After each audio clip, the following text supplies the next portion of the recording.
신명기 4장 9절에서 10절까지 읽겠습니다. 제가 먼저 9절 읽습니다.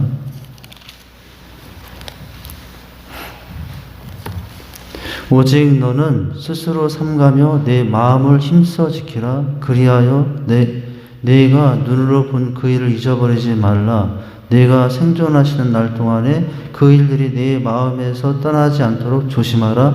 너는 그 일들을 내 아들들과 내 손자들에게 알게 하라. 내가 호렙산에서 내 하나님이 여호와 앞에 섰던 날에 여호와께서 내게 이르시기를 나에게 백성을 모으라. 내가 그들에게 내 말을 들어주라.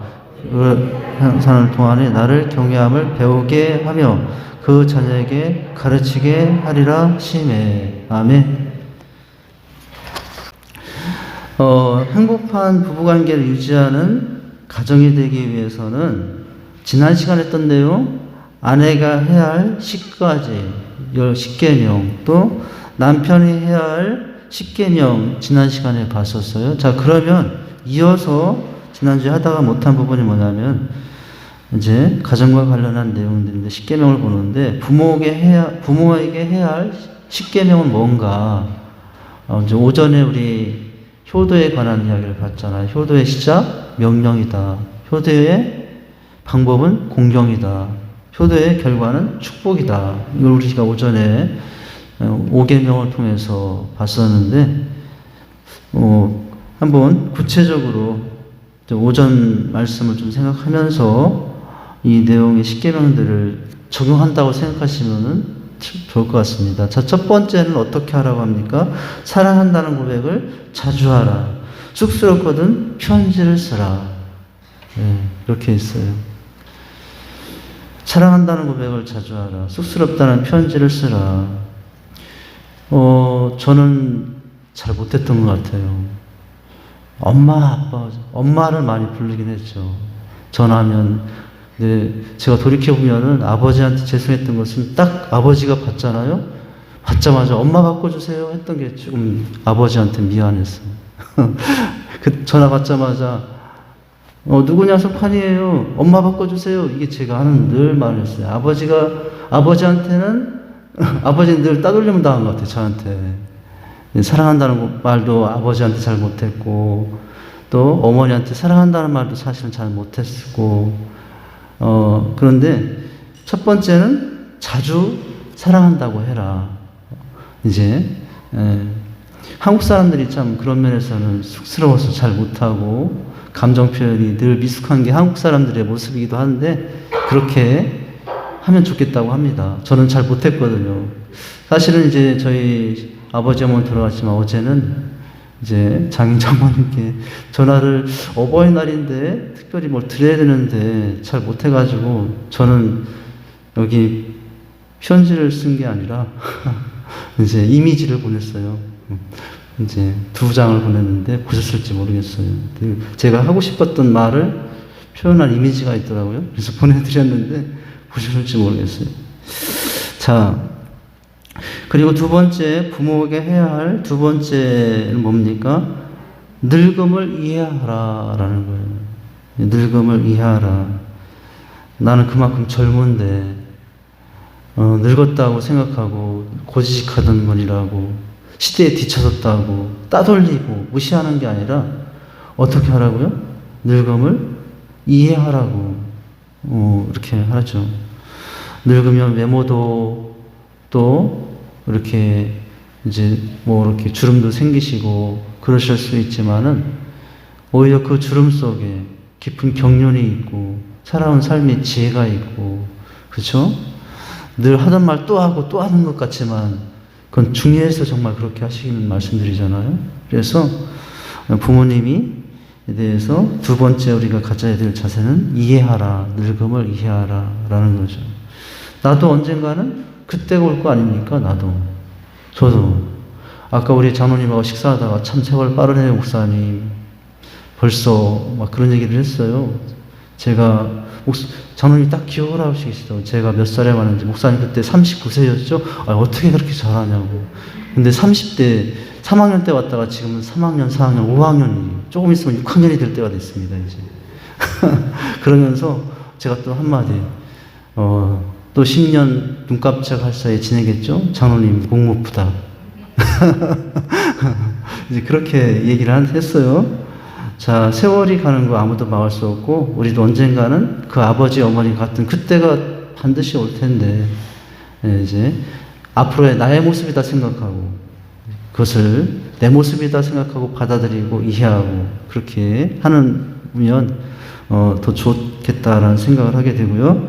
세 번째 뭡니까? 웃음을 뭘 선물하라고요? 웃음을 선물하라. 보약을 지어드리기보다 웃음 한 보따리를 선물하라. 예. 웃음을 선물하라. 보약을 지어드리기보다 웃음 한 보따리를 선물하라. 늘 심각하고 늘 가정에 어려움들이 사실은 왜 없어요? 가정에서 남모르는 고통과 아픔과 상처들이 어찌 보면 제일 많은 것이 가정일지도 몰라요. 교회는 그냥 다 사실은 한쪽 가면을 쓰고 다 좋은 게 좋게 이렇게 하니까 교회도 물론 상처와 아픔들이 있지만 가정만큼 속속들이 아픈 것은 없다고 보여지지만 또 그런 중에도 늘 웃음, 이제 밝은 미소 이것들을 가지고 대하는 것이죠. 제가 이번 주에 스치듯 지나가듯 몇 번의 웃음을 봤어요. 저를 향하여 쳐다보던 우리 집사람의 웃음 띤 미소를 지난번보다는 요즘은 좀 자주 본 것 같아요. 그래서 이번 주엔 좀 행복했습니다. 요즘에는 좀 마음이 막 이렇게 이제 제가 하면은 농담도 받아주려고 하고 막 맞장구를 쳐주고 그러더라고요. 이 사람이 왜 이러지? 이러면 안 되는데 왜 옛날처럼 안 하지? 그러면서도 스치듯 몇몇 속에 웃어주더라고요. 저는 아주 짧은 스치는 순간 그것이었지만은 제 마음이 많이 이렇게 포근해지더라고요. 잘 부탁드립니다. 종종 앞으로도. 자, 웃음을 선물하라. 또 시간이 길어지면 이것도 여기다 시간 다 가나 모르겠네. 자, 네 번째는 뭡니까? 용돈을 꼭 챙겨드리라. 용돈을 챙겨드리라. 아까도 잠시만 설 명절 때마다 부모님이 제일 좋아하는 거 선물도 아니고 보약도 아니고 돈이라고. 왜 그런가? 부모님들이 그만큼 궁하다는 것이거든요. 그만큼 이것저것 쓸 일이 많으신데 물론 빚에는 또 있지만 이것저것 쓸 것이 너무 많으신 거예요. 사실은 그 용돈 다 누구에게 올 거예요? 자식들에게 다 돌아올 거예요, 사실은. 손주, 손녀에게 다 쓸 거예요, 이제. 그래서, 그래야 부모 노릇하고 내 사랑 전할 수 있다고 생각하시니까, 이제, 그죠? 용돈을 꼭 챙겨드리라. 네 번째는요, 부모님에게도 일거리를 드리라. 나이 들수록 설 자리가 필요하다. 가끔 우리는 오해해가지고, 쉬세요. 아무것도 하지 마세요. 막 이렇게 하는 게, 오히려 부모님을 조금 마음을 아프게 하는 경우도 있었거든요. 어느 정도 움직일 수 있고 또 할 수 있는지 하면 오히려 자식이 이거 해달라고 하는 게 내가 아직도 부모구나. 그것을 느끼게 해줄 수 있는 것이라고 생각이 됩니다. 그래서 일거리를 드리라. 할 수 없는 무슨 무지막지한 일을 하라고 하는 게 아니라 일거리, 소일거리죠. 자, 그리고 여섯 번째는요. 이야기를 자주 해드리라. 그리고 하시는 말씀을 잘 들어주어야 한다.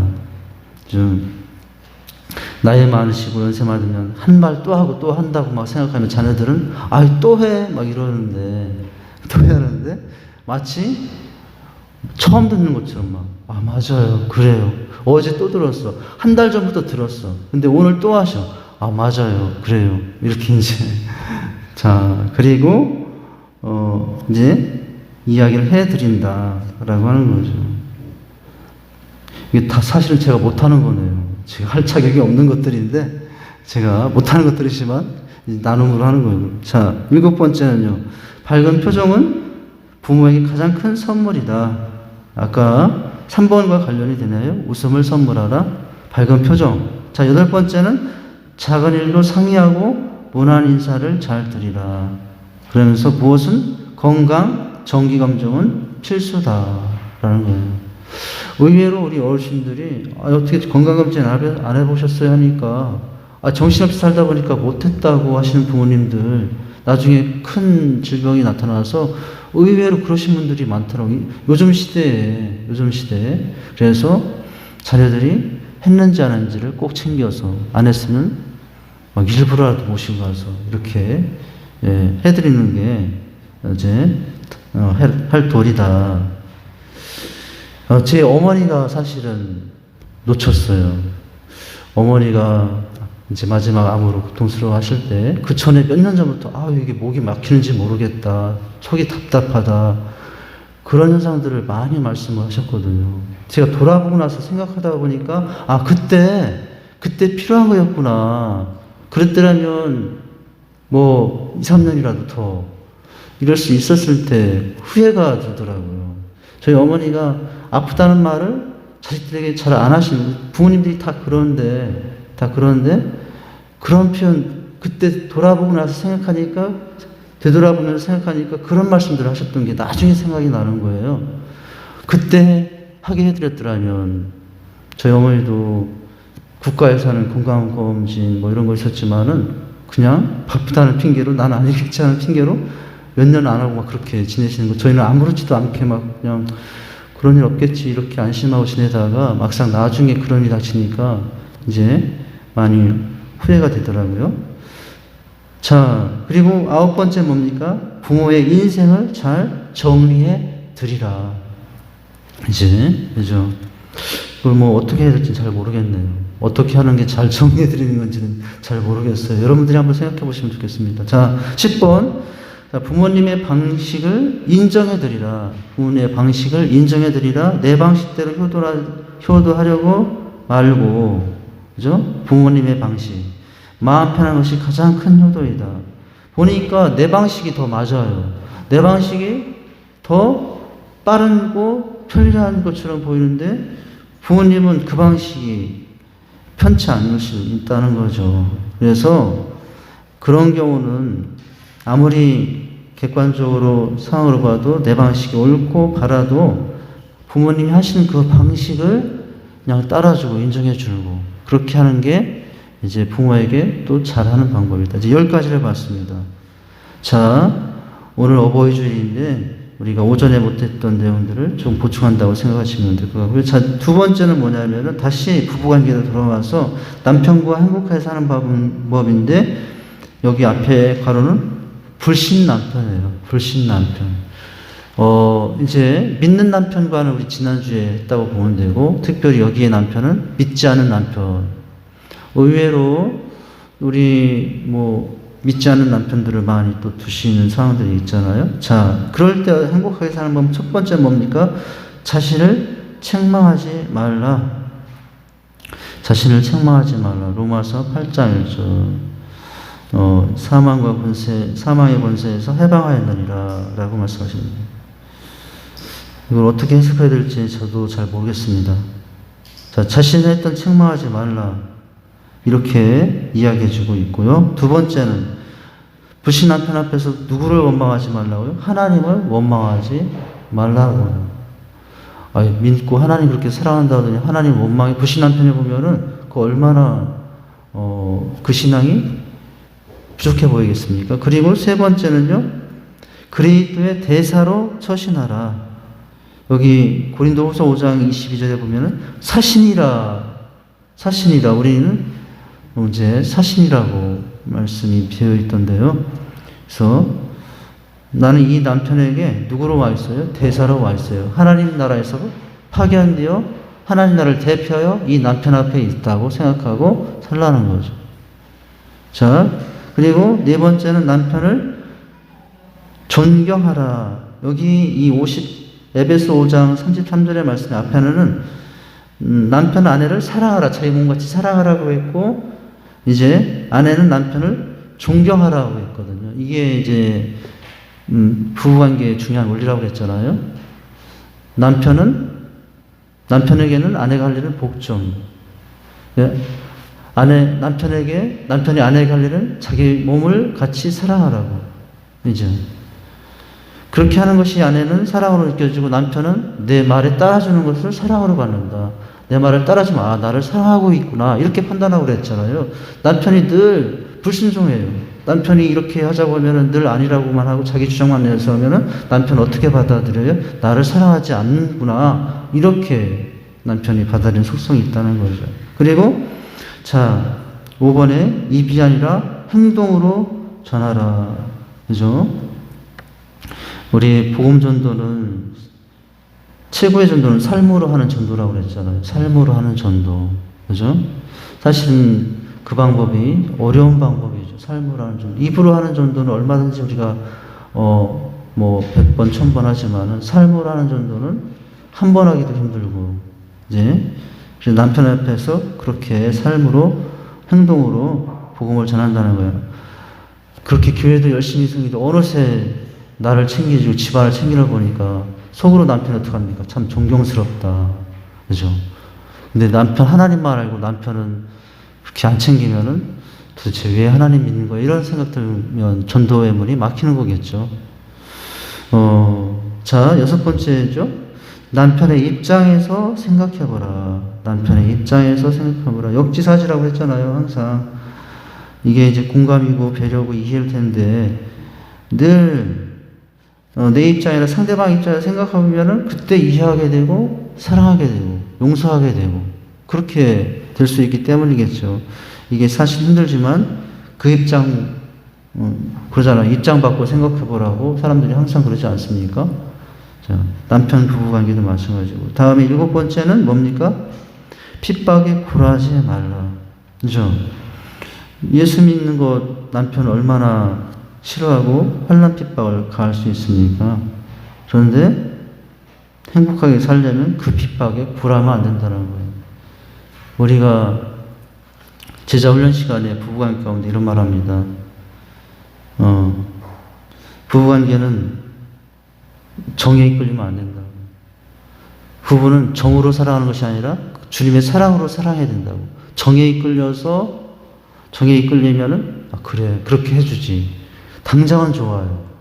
정에 이끌려서 핍박에 굴하면 당장은 남편한테 좋을 수 있어요. 근데 나중은 안 좋아요. 근데 정이 아니라 끊고 핍박해도 내 주님의 사랑을 가지고 끝까지 가면은 나중은 더 좋아지는 거죠. 나중에 인정하는 거예요. 아, 저렇게 정말로 하나님 사랑하는구나. 이런 모습으로 인정하게 돼요. 그렇게 되죠.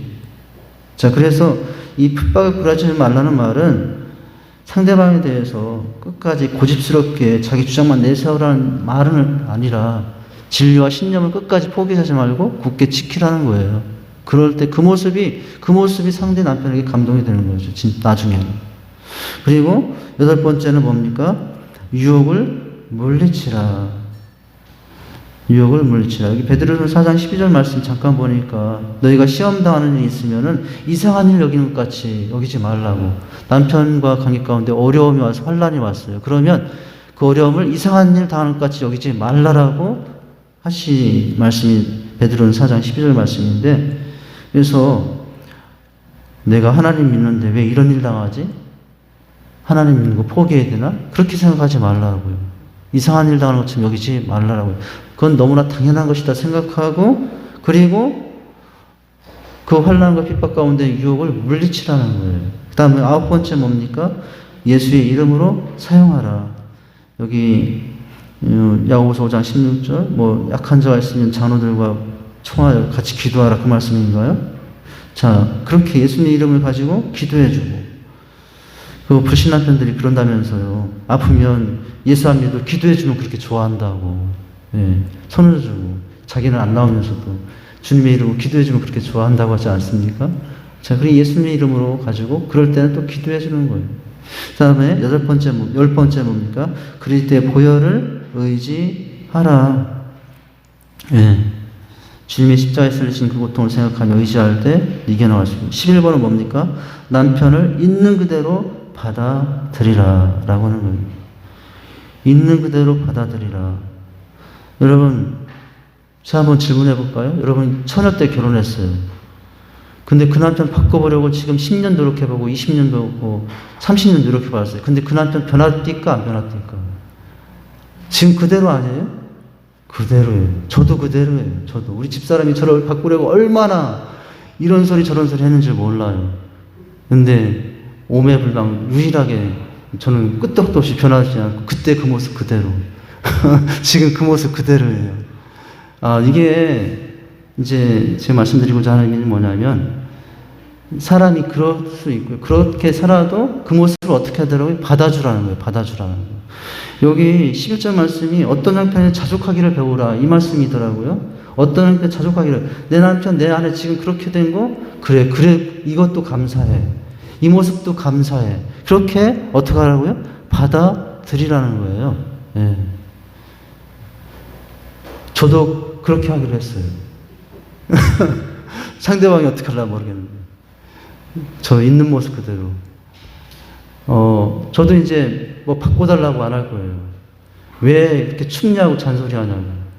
요즘 우리 집사람하고 저하고 싸움이 뭐냐면은 저는 추워가지고 보일러를 틀고 우리 집사람은 왜 이렇게 덥냐고 하면서 보일러를 끄는 게 요즘에 우리 집사람하고 저하고 싸우는 일이에요. 예. 이제 그렇게 기도하시고 끈기를 가지고 남편에서 기도하고 또 뭐 아내는 또 남편을 위해서 그렇게 기도하고 네 그렇게 하는 거죠. 그리고 자 13번입니다. 어떻게 하라고요? 현숙한 여인처럼 되라. 잠언 31장에 10절 12절 말씀에 네. 이제 좀 방송이 켜졌나 봐요. 끊어졌다가 은선이가 점검하는 시간인데 점검하고 있는데 자 현숙한 여인처럼 되라. 여기 잠언 31장의 현숙한 여인, 요즘 우리가 룻기를 보고 있는데 거기 유력한 자 보아스를 설명하는 그 과정 가운데 나중에 2장이나 3장에 가면은 이 룻이라는 여인에 대한 언급이 그 유력한 자라는 단어가 여자 앞에 쓰일 때는 현숙한 여인으로 해석이 되어서 그렇게 쓰인다라고 했죠. 자, 여기 31장 10절 12절에 보면 현숙한 여인이 가정을 돌보기 위해서 밤낮 얼마나 수고하고 가정을 책임지고 이렇게 열심히 살아가는 것인가를 보여주고 있거든요. 자, 그런 모습을 보이면 이제 세상 사람들은 뭐 현모양처로 보겠지만은 우리 성경적인 오늘 이 말씀의 표현으로 보면은 현숙한 여인의 모습을 보여주면 이제 남편의 마음이 더 열리고 또 그렇게 되겠죠. 자, 그리고 어떻게 하라고요? 자신을 귀히 여기라라는 거예요. 예, 불신 남편과 살아가는데 이제 내가 내 자신을 귀히 여기는 내가 내 자신을 사랑할 수 있어야 다른 사람도 나를 귀히 여기고 사랑해 주는 모습을 우리가 생각할 수 있거든요. 내가 나 자신을 함부로 대하고 하나님이 내게 준 그 생명의 가치를 가치 없게 여기면서 나를 함부로 대하면서 그렇게 생활하면은 그것은 나도 불행한 것이고 나와 함께 사는 남편도 행복함을 느끼지 못하게 되는 거죠. 혹시 나 때문에 저렇게 자책하는 건 아닌가 그런 마음이 갈 수도 있고요. 자, 마지막은 어떡합니까? 단마음으로 순종하라. 골로새 3장 18절 말씀. 여기 단마음이라는 단어는 안 보이던데 여기 주 안에서 순종하는 것이 마땅하니라 이렇게 말씀이 있어요. 그래서 이제 주 안에서 순종하는 삶, 이 삶으로 나갈 때 이제 행복한 가정, 비록 남편이 불신의 남편일지라도 행복한 가정이 될 수 있다라고 하는 것입니다. 자, 이렇게 오늘 부모와 자식의 관계, 부부 관계 속에서 우리가 어떻게 해야 되는지를 이 십계명을 통해서 다시 10가지 규칙들을 통해서 살펴보았어요.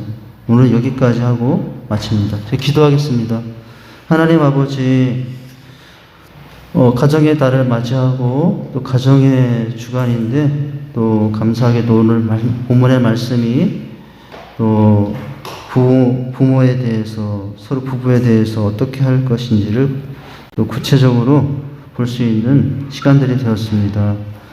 우리가 부족함이 많고 이 모든 것들을 다 내가 실천할 수 있는 모습이 부족할지라도 경우에 따라 상황에 따라서 이와 같은 지혜로운 모습으로 부모에게 또 남편 아내에게 아내는 남편에게 행하여 또 행복한 가정, 복된 가정들을 이루어가는 저희의 재직들이 되게 해주시옵소서. 예수님 이름으로 기도합니다. 아멘.